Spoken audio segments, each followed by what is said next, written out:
Bonjour. Bonjour, Hélène. Merci de m'accueillir ici. Je suis ravi de partager ce moment avec toi. Est-ce que tu peux te présenter en quelques mots? Je m'appelle Abdelali Abdrabi. Je suis coach, consultant, conférencier et aussi préparateur mental.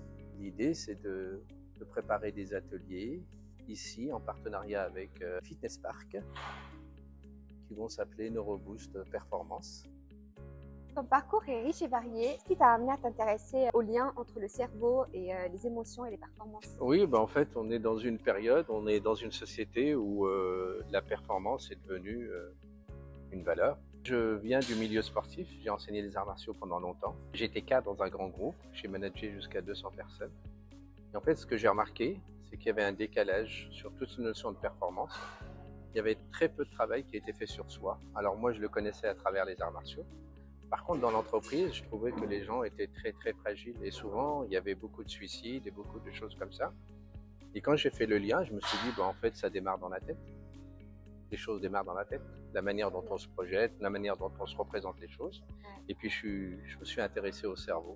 Et comme j'ai fait des études scientifiques, ça m'a paru comme une évidence. Y a-t-il eu un moment déclencheur ou une rencontre ou une expérience qui t'a fait dire je veux transmettre Oui, ça? alors il y a déjà eu cette expérience professionnelle, comme je te l'ai dit tout à l'heure. Et il y a surtout, en fait, une chose importante pour moi, c'est les rencontres. Et effectivement, à cette période-là, j'ai eu de la chance d'avoir un manager qui avait une façon de manager qui était très respectueuse des humains, des gens. Et on s'est retrouvé à travailler 10 fois plus. Donc sans être autoritaire, simplement en étant dans l'écoute et la bienveillance. Et puis l'autre côté, comme je te l'ai dit, oui, avec les entraînements du taekwondo, avec les compétitions, la remise en cause, elle est toujours là, que ce soit au niveau du corps ou de l'esprit. Donc voilà, ce sont vraiment les deux éléments déclencheurs. Ok. Tu parles souvent de performance durable. Pour toi, qu'est-ce qu'une performance saine au service de l'humain? La notion de performance pour moi, je pense qu'elle est liée à la notion de bien-être. C'est une façon de se connaître, de connaître ses points forts, de connaître ses talents et de pouvoir les mettre au service de ses objectifs, que ce soit des objectifs personnels ou professionnels ou sportifs. On a longtemps dissocié le mental, l'émotionnel et le physique. Quelle est ta version aujourd'hui de cette écologie intérieure? Oui, alors j'aime beaucoup le mot écologie. C'est un mot qui est pour moi très important parce que souvent on va viser des choses qui vont venir nous détruire plus tard. Parce que on a aussi, alors je ne sais pas si on va le développer tout à l'heure ou pas, mais on a notre inconscient un peu qui nous manipule.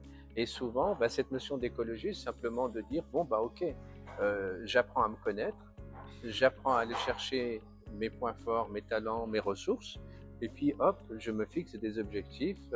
Grâce à ces points forts, ces talents et ces ressources, je peux me mettre dans une dynamique beaucoup plus favorable, et donc je vais créer une espèce d'équilibre qui va me permettre de me sentir suffisamment à l'aise pour aller là où je veux et non pas là où on a décidé de m'emmener.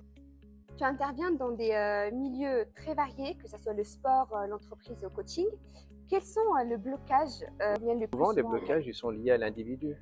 C'est-à-dire que ce sont toutes les croyances que l'individu a sur lui-même, a sur le monde, qui sont le premier levier, le premier blocage, en fait, se situe à ce niveau-là. C'est-à-dire que comment je fais pour appréhender, comment je fais pour me représenter les choses, comment je fais pour gérer mon stress, comment je fais pour gérer la pression. Et souvent, les premiers blocages, en tout cas, sont là. Moi, ce qui m'intéresse, c'est vraiment comment faire pour que cet individu puisse, une nouvelle fois, accéder à ses ressources, à ses points forts, pour pouvoir être le plus performant possible. Attention, la notion de performance n'est pas liée à quelque chose dans laquelle l'individu subit la performance, mais dans laquelle il s'épanouit, c'est-à-dire en fait c'est un peu en lien avec la notion de dépassement de soi, voilà, d'apprendre à se connaître et des choses comme ça. Puis après, grâce à cette dynamique, je peux ensuite créer une espèce de cohésion si c'est un travail d'équipe, parce que parfois, dans les clubs sportifs, si c'est une équipe de foot ou de rugby,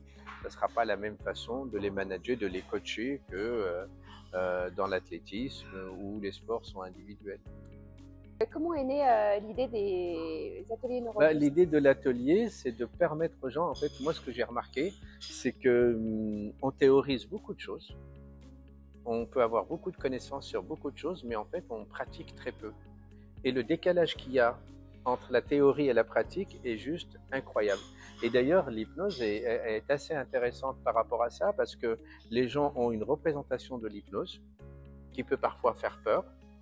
Par contre, quand ils expérimentent, ben c'est autre chose, c'est une autre sensation.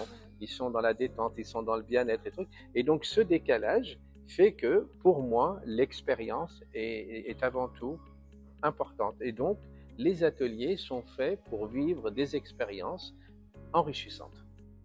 J'aimerais savoir quel est son objectif principal et à qui s'adresse-t-il? Moi, à titre personnel, mon objectif, c'est de pouvoir vulgariser toutes ces notions autour des mécanismes du cerveau, de l'hypnose, mieux comprendre un peu les automatismes de notre inconscient et savoir un peu comment toutes ces choses fonctionnent pour un mieux-être déjà, et ensuite faire en sorte que chacun puisse s'épanouir dans ses choix. Peux-tu nous raconter une anecdote d'un atelier neuro? En réalité, en fait, tous les ateliers sont marquants parce qu'il y a un aspect émotionnel qui est très très important. Et comme je le disais tout à l'heure, à partir du moment où les gens vivent l'expérience de l'hypnose, il y a automatiquement, en quelques secondes, un lâcher-prise total. Et la plupart des personnes ont des croyances très limitantes sur eux-mêmes et pensent qu'ils ne sont pas capables de lâcher prise. Et donc, c'est ce que je te disais tout à l'heure. Donc, il y a un décalage entre ce que je peux penser, la manière dont je vais me percevoir, et la réalité des choses. Et donc, le fait de claquer des doigts, et de rentrer sous hypnose, la personne, quand elle revient, eh ben, elle est tellement impressionnée que souvent, il y a de l'émotion, il peut y avoir des pleurs, mais c'est quelque chose de positif. En combien de temps peut-on observer un vrai changement de posture ou d'état d'esprit chez un participant? C'est immédiat. C'est immédiat parce que le fait de rentrer sous hypnose, il faut quelques secondes. Et la déconnexion se fait instantanément. Et à partir de ce moment-là, le cerveau, il est dans une autre dynamique. Ça s'appelle un état de conscience modifié.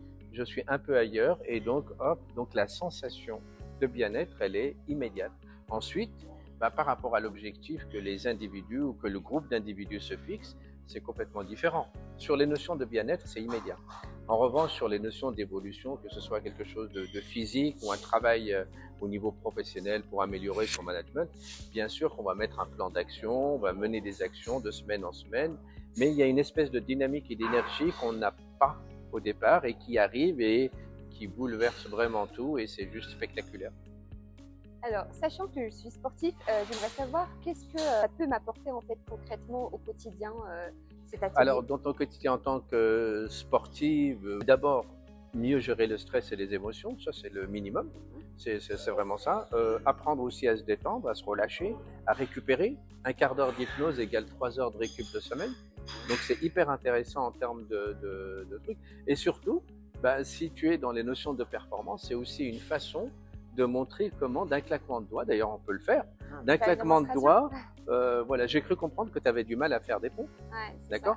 D'un claquement de doigts, on peut montrer comment, en rentrant sous hypnose, je peux aller chercher ces ressources qui vont me permettre d'aller plus loin que ce que je suis capable de faire. Okay. Et pour le coup, on peut faire la démonstration. Okay, ça te dit? C'est parti. C'est parti? Parfait. Tu vas faire la démonstration? Ouais. Ilham, tout à l'heure, tu as soulevé le fait que tu avais des difficultés à faire des pompes. Ouais, c'est ça. Alors, je vais te montrer quelque chose qu'on peut faire dans un atelier NeuroBoost, par exemple, juste à partir avec l'hypnose, avec une induction rapide, d'accord? Et à partir de cette induction, te montrer comment tu peux déjà progresser, parce que ton état d'esprit aura changé. Donc, ce que je te propose de faire comme test, déjà, c'est de nous montrer comment tu fais les pompes. Naturellement, tu fais du mieux que tu peux. Ok. D'accord? D'accord. J'ai réussi à faire une pompe de ma vie. Vas-y, fais-la exactement comme tu le sens. Alors, je te demande d'être la plus sincère possible, okay, sans aucun trucage. Tu fais exactement ce que tu peux. Allez, c'est parti.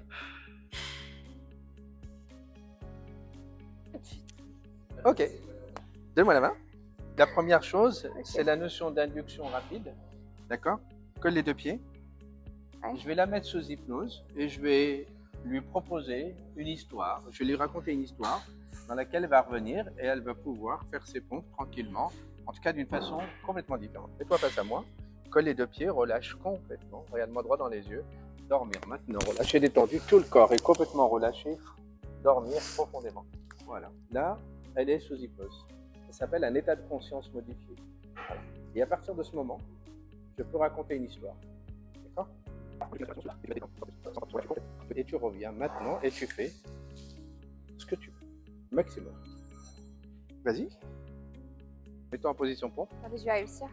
Vas-y, c'est parti. Et Allez, 1. Encore. 2. Allez. 3. Allez, encore 2. Allez, encore une et c'est fini. Et reviens. Oh, 6, carrément. Allez, vas-y, au maximum. 7. Parce que tu peux, vas-y jusqu'au bout. Et plus t'en fais, plus tu te détends. Excellent. 8. Waouh. Reviens, donne-moi la main. Lève-toi. Et tu es en pleine forme. Reviens, lève-toi. Mets-toi debout tout de suite. Oui, tu es choqué. Tu es choqué, oui. Tu as fait 9 pompes. Hein. 9 pompes. Ben, en tout cas, je te remercie beaucoup d'avoir été là présent aujourd'hui et d'avoir répondu à toutes nos questions. Merci beaucoup. Bah, oui, c'est moi qui te remercie parce que ça a été un bon moment. Et merci pour la pertinence de tes questions, très intéressant. Et maintenant, on va inviter, Voilà, on le fait ensemble. Vas-y. On les invite justement à cliquer sur le lien pour avoir toutes les informations sur l'atelier NeuroBoost. Alors, contactez-nous et à partir de 6 à 10 personnes, on peut commencer un premier atelier ici à Fitness Park. Ciao, ciao. Ciao.